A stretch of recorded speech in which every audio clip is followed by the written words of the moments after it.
So today I wanted to take a moment to talk about some state of the game stuff with Destiny 2, and I do think that there was a pretty big section to talk about from the content calendar that dropped last Thursday, surrounding kind of just some self-reflection from the team at Bungie, and honestly, it's a fairly good one. If you guys don't know, a couple weeks ago, or at least 1 or 2 weeks ago, we dropped a video explaining how the portal is killing the Destiny experience. And when I say Destiny experience, I don't really mean Destiny 2. I kind of mean the franchise's gameplay loop and just kind of what we've been used to. There are some good elements of the portal, but the good is not outweighing the bad right now. And certainly things need to change on this end. Now, when it comes to just Renegades, the portal isn't going to change too much, but they are adding some stuff that does change that a little bit with some Vanguard alert stuff. We'll talk about that maybe a little bit, but really some massive self-reflection about kind of the mistakes being made and kind of what they need to address, which I do think is very, very good. But before we jump into talk about some of that stuff, just want to say, if you enjoy the content and want more from me, be sure to hit that subscribe button and bell to be notified on when my next video drops. We got some Arc Raider stuff, we got some Battlefield stuff, and of course, we got some more Destiny 2 stuff planned for this week, so you certainly don't want to miss out on that. Now, that part out the way, let's jump in and talk about what the team said over at Bungie in this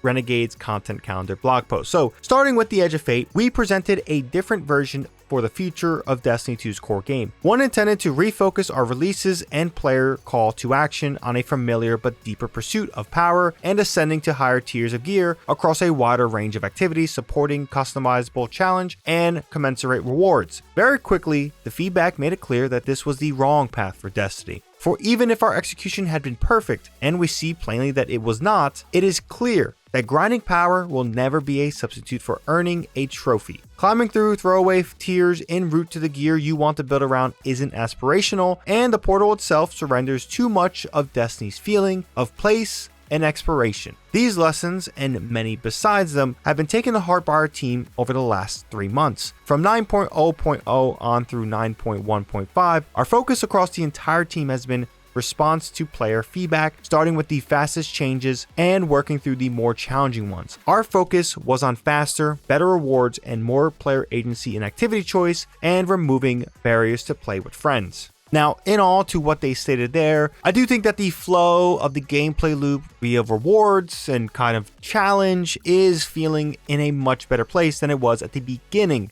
However, that part where they mentioned that, the portal itself surrenders too much of Destiny's feeling of place and exploration was a massive, massive line to omit because, again, some of the gameplay loop and some of the life and love of Destiny, I said it in that portal is, killing the Destiny experience video, is that when you loaded up and you saw the destinations tab and you saw all the worlds in the Sol system and all the things you could do, it was kind of the heart of Destiny. You can go to patrol zones to do certain things, you could do other stuff, and none of that is present in the Edge of Fate. You load into Kepler, it's not even a match-made area, so you're just kind of by yourself. For the final shape, that made sense for the most part, but even then, there are some match-made stuff still available and available at the launch of the Pale Heart that allowed you to participate in the world of the Pale Heart location and feel like you were connected to an ever-changing and big world. Kepler doesn't have any of that, and neither does kind of the game at the moment. So yes, this was a big omission, and hopefully some of the stuff they're doing with kind of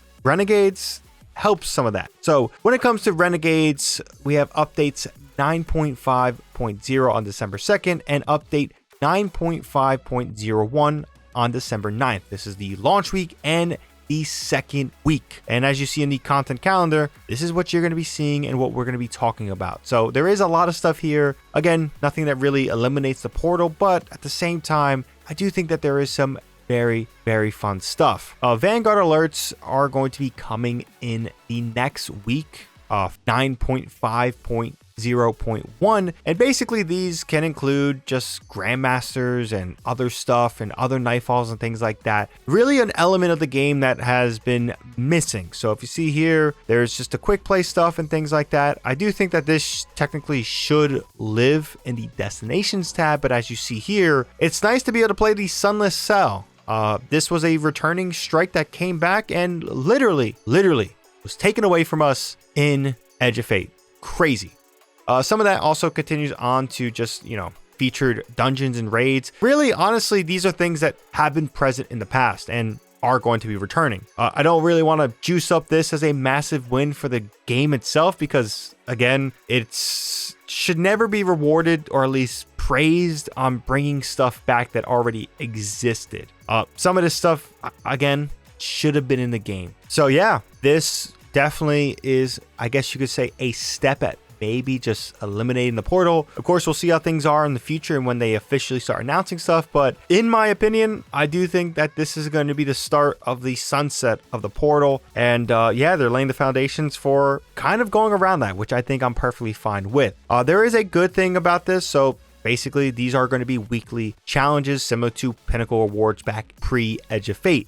Some of this can include a tier 3 drop or above, of course, based on your account power, and some of the highest power drops you can earn in Destiny 2. On top of that, they're going to be a primary source for seasonal weapons featuring the new origin trait and having an extra origin trait from what it sounds like. But again, Vanguard alerts and stuff like that, they sound like they're a good step towards addressing some of the issues. But yeah, that's pretty much the main thing I want to talk about. There was a lot of good stuff. Universal exotic ornaments is pretty nice for PvE, and some vault changes stuff is pretty nice for PvE. The return of 6-player activities with arena ops is also nice. Just kind of crazy that also wasn't in the game as well. But we're seeing some returning of seasonal activities of those 6-man activities. I really want these Season of the Splicer 6-man activity in the game ASAP. I love that one. But yeah, in all, it was a very good self-reflection from the team. I do think that this truly is, I guess you could say, a new hope for the game. And kind of ironic I say that because it is a Star Wars expansion. You guys kind of see what I did there. But yeah, in all, some of the changes, very good stuff there. Of course, want to see more continue and more work to be done because I guess you could say the damage has been done a little bit. The game itself, with what the loot is and things like that, is offering something I do like a lot, but the gameplay loop needs to strive to be better, and hopefully some of the stuff aims to really make it better. So yeah, leave your thoughts down below if you have any on this one. If you enjoyed the content, found informative, be sure to drop this video a like, helps with the video a ton. And of course, for more content for myself, be sure to hit that subscribe button and bell to be notified on when my next video drops. But until then, thank you for watching as always. ShadowNinja here, and I'm out.